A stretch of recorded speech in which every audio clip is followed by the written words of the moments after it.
Si votre chatbot préféré était déjà utilisé par des hackers et par des armées, pendant que la moitié des Français l'adoptent sans vraiment lui faire confiance. Aujourd'hui, on débriefe comment l'IA générative devient un nouvel outil de pouvoir, du champ de bataille à votre smartphone.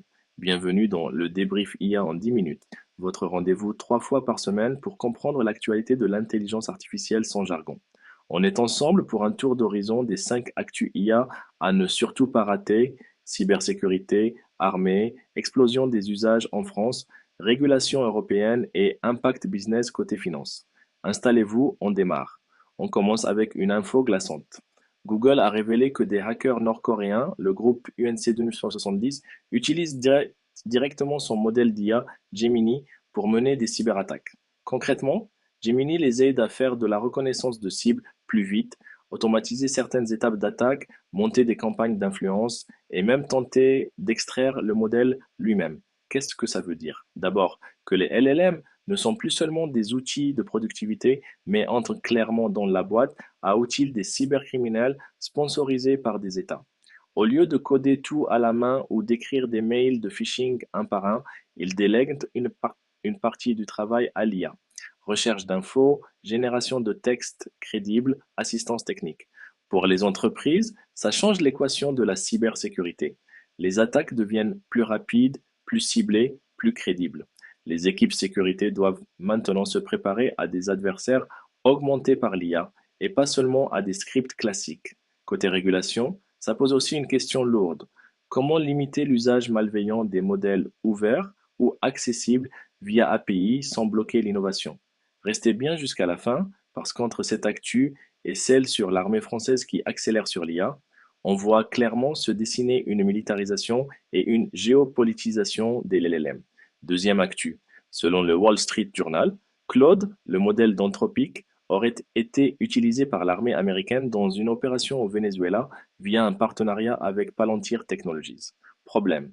Les conditions d'utilisation d'Anthropic interdisent clairement les usages violents, les armes et la surveillance. On a donc un écart massif entre la théorie, les règles éthiques inscrites dans les conditions d'utilisation, et la pratique, un LLM qui se retrouve embarqué dans une opération militaire. Ça pose plusieurs questions clés.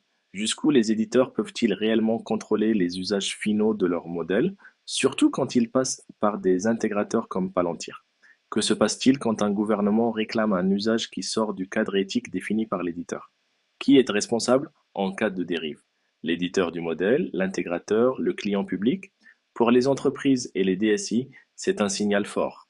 Demain, on vous demandera de prouver que vos usages de l'IA respectent des chartes éthiques, des réglementations sectorielles et potentiellement des clauses contractuelles avec les fournisseurs de modèles. La compliance IA va devenir un sujet à part entière, au même titre que la conformité RGPD. On enchaîne avec une radiographie impressionnante de la France connectée à l'IA. Le baromètre du numérique 2026, publié par la RCEP, annonce 48% des Français utilisent l'IA générative en 2025, contre seulement 20% en 2023. En 2 ans, on a plus que doublé. C'est l'adoption la plus rapide d'une techno numérique depuis 25 ans. Dans le détail, ChatGPT domine très largement, avec environ 63% des utilisateurs qui le citent comme outil principal, loin devant Gemini à 13%. Chez les 18-24 ans, l'usage explose à 85%. L'IA générative sert surtout à chercher de l'information, aider à la rédaction, apprendre ou réviser, parfois à des tâches créatives. Mais attention, cette vague d'adoption cache deux gros défis. D'abord, un problème d'inclusion numérique. Une partie de la population reste à l'écart, par manque de compétences, d'accès ou de confiance. Ensuite, la défiance. Environ la moitié des Français restent méfiants vis-à-vis de ces outils.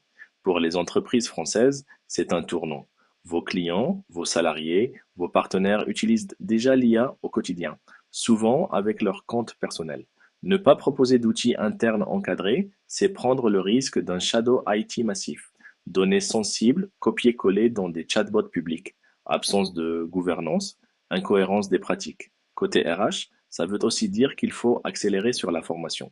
Expliquer ce que l'IA peut faire, ce qu'elle ne doit pas faire, comment vérifier les réponses et comment l'intégrer dans les process métiers sans dégrader la qualité.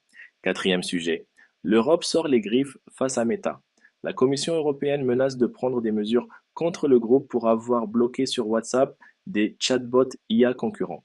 En gros, Meta utiliserait la puissance de sa messagerie pour verrouiller l'accès à des agents conversationnels qui ne sont pas maison.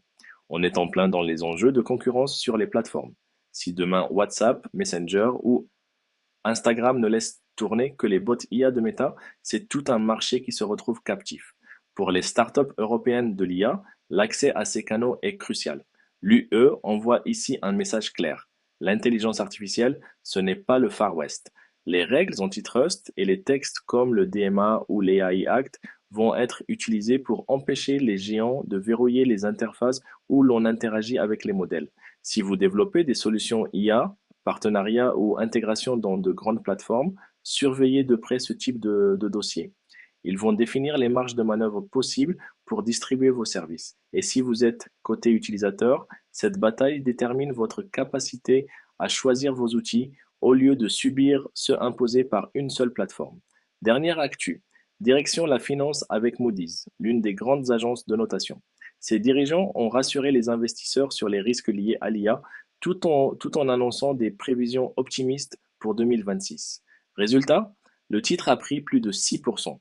Le message clé de Moody's, c'est notre avantage, ce sont nos données propriétaires, accumulées depuis des décennies et protégées par des contrats.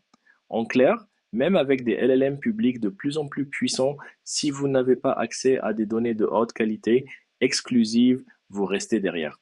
Autre point intéressant, Moody's a noté plus de 70 milliards de dollars d'émissions obligataires liées aux investissements en IA des géants tech. L'IA n'est pas seulement une révolution technologique, c'est une vague d'investissements massives qui restructure des pans entiers de l'économie. Pour les entreprises, la leçon est double. 1. Vos données sont un actif stratégique. Les structurer, les nettoyer, les protéger et les rendre exploitables par l'IA devient un enjeu central de compétitivité. 2. La pression à automatiser et à intégrer l'IA dans les process va s'accélérer, portée par les marchés financiers. Mais cette automatisation va aussi mettre certains métiers sous tension, en particulier dans l'analyse, le back-office, la conformité. Pour boucler ce débrief, on peut tracer un fil conducteur. Des hackers nord-coréens à l'armée américaine jusqu'aux armées européennes qui s'y mettent, l'IA générative devient un outil stratégique militaire et géopolitique.